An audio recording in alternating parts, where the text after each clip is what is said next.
मैं डॉक्टर सुबोध कुमार झा, साहित्य प्राध्यापक, श्री जगदम्बा संस्कृत महाविद्यालय बाथो दरभंगा में कार्यरत हूँ। मैं आज अपने महाविद्यालय के उन सभी छात्र जो कोई भी विषय रखे हों, उन छात्रों के लिए आधुनिक विषय अर्थशास्त्र से प्रश्न उत्तर पर प्रकाश डालने का प्रयास किया है। प्रश्न है कि बाजार में मूल्य निर्धारण किस प्रकार होता है। इसका लाभ, चूँकि कोविड-19 को ध्यान में रखकर अभी पढ़ाई की व्यवस्था ऑनलाइन की जा रही है, साथ ही महाविद्यालय में आधुनिक विषयों के शिक्षकों का अभाव रहता है। इस कारण इस विषम परिस्थिति में प्रधानाचार्य को आग्रह को ध्यान में रखते हुए वरीय शिक्षक होने के नाते कतिपय अन्य विषयों पर भी मैंने प्रकाश डाला है। उसमें से आज हम शास्त्री प्रथम खंड, द्वितीय खंड एवं तृतीय खंड के छात्रों के साथ साथ उपशास्त्री प्रथम खंड एवं उपशास्त्री द्वितीय वर्ष के छात्र भी इस प्रश्न उत्तर से लाभान्वित हो। प्रश्न है अर्थशास्त्र से, और प्रश्न एक बार फिर सुन लें कि प्रश्न है बाजार में मूल्य निर्धारण किस प्रकार होता है। तो यहाँ यह स्पष्ट करना चाहेंगे कि बाजार में मूल्य निर्धारण दो तरह से होता है। एक तो बोलचाल की भाषा में, दूसरा रेखा चित्र के द्वारा,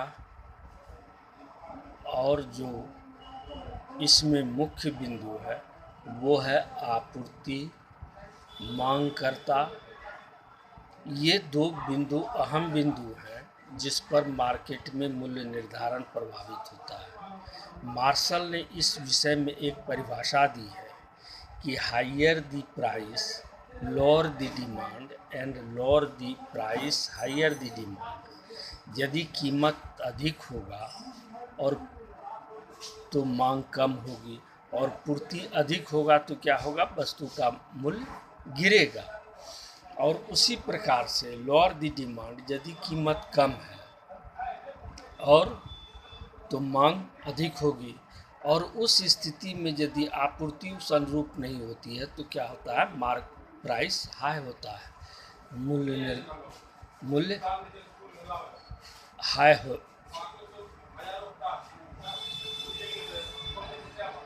इस प्रकार से हम अपने छात्रों के लिए इस अर्थशास्त्र की परिभाषा में कह सकते हैं कि ये दो तीन बिंदु हैं जो मूल्य निर्धारण को प्रभावित करते हैं। आपूर्ति, दूसरा मांग, तीसरा कीमत। तो स्थानीय बाजार में मूल्य निर्धारण बोलचाल की भाषा में होता है, और नेशनल मार्केट आपूर्ति, डिमांड को दृष्टिपथ में रख कर के उसका मूल्य निर्धारण होता है। स्थानीय मार्केट में उसका मूल्य निर्धारण होता है जो अल्पकालीन अवधि का सामान्य होता है, जिसकी आयु सीमित होती है। इस प्रकार हम यह कह सकते हैं कि किसी भी वस्तु, मान लिया जाए कि हम 1 किलो सेब खरीदने जाते हैं, बाज़ार में उसका कीमत क्या रहा है, 60 रुपया किलो। तो हम कहते हैं कि नहीं, हमें 40 रुपये में दो, वो देने के लिए तैयार नहीं होता है। तो दोनों में सामंजस्य होता है क्या कि 50 रुपये पर तय होती है। तो अर्थात उस क्वालिटी का, उस सेब का कीमत पूरे बाज़ार में 50 रुपये केजी हो जाता है। तो इस तरह से बोलचाल की भाषा में तय होता है। और एक नेशनल स्थिति में वह जो होता है इंटरनेशनल, जैसे सोना चांदी का, यह अंतर्राष्ट्रीय मार्केट होता है। कपड़ा आदि ये सभी जो है, बिस्कुट, खाने पीने के कुछ सामान जो होते हैं राष्ट्रीय स्तर के होते हैं। तो अंतर्राष्ट्रीय बाज़ार में उस हिसाब से, आपूर्ति के हिसाब से मूल्य निर्धारण होता है। और दूसरा मैंने कहा था कि रेखा चित्र के द्वारा भी इसे इस तरह से एक रेखा खींचते हैं नीचे बायां से दाईं ओर, जिसको देते हैं नाम बी और सी, और उस पर से एक रेखा ऊपर से 90 डिग्री के कोण के समान लाते हैं, जिसका जिसको कहते हैं ए। ऊपर सिरे में ए लिखते हैं, नीचे जहाँ मिलता है बेस पर आधार पर उसे बी, और दाहिने साइड की लास्ट रेखा पर सी।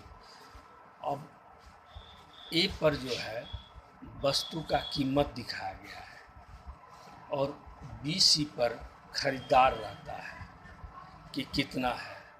तो जिस तरह से मान लिया जाए नीचे बाज़ार में मूल्य 100 रुपया यदि किसी चीज़ का है तो उसका खरीदार यहाँ है 10, फिर 80 आता है। और क्या होता है कि एक रेखा आती है वक्राकार जो कि ए सिरा से चलती है सिरिका पर, और एक रेखा चलती है रेखा के समांतर वक्र अवस्था में बी पर। तो ए रेखा जो है वह मांग की, ए से वक्र रेखा जो सी चली वह मांग की रेखा है, और ए के पैरेलल में जो चली सी बी पर वो आपूर्ति की है। अर्थात यहाँ पर मांग कम है क्योंकि रेट अधिक होने के कारण नीचे बेस पर व्यक्ति है, 10 व्यक्ति खरीदने वाला है जब 100 रुपया केजी है, लेकिन माल की आपूर्ति अधिक होने के कारण उसका कीमत घटता है, 80 आता है। तो खरीदार 15 होते हैं, आपूर्ति घट करके 100 की अपेक्षा 80 होता है। फिर उसके बाद भी आपूर्ति अधिक है तो फिर वहाँ पर क्या होता है, रेट गिरता है। रेट क्या गिरता है, तो रेट गिरता है सपोज दैट 50 रुपया। और यहाँ पर एसएस रेखा,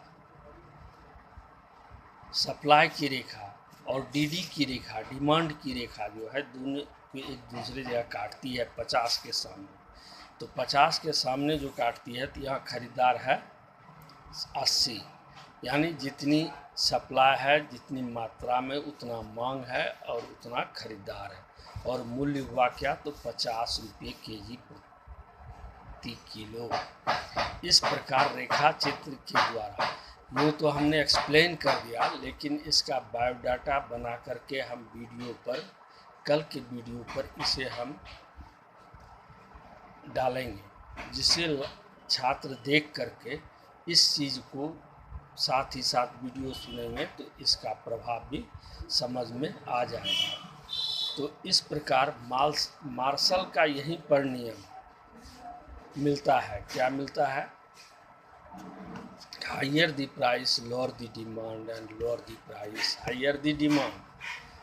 जब प्राइस अधिक होगा तो खरीदार कम होगा, और जब सामान अधिक होगा तो उसका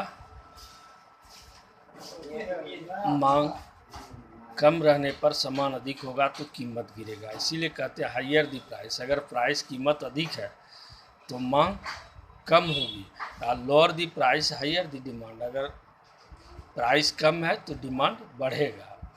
वहीं पर आपूर्ति, डिमांड और सप्लाई जब दोनों आपस में आकर एक दूसरे को काटती है तो उस बिंदु को साम्य बिंदु कहते हैं, जहां पर वह निर्धारित होता है मूल्य 50 रुपये। इस प्रकार स्थानीय मार्केट, अंतर्राष्ट्रीय मार्केट की उपलब्धता और वस्तु की उपयोगिता, कितनी उपयोगिता ह्रास नियम वो निर्धारित करता है, उस पर डिपेंड करता है।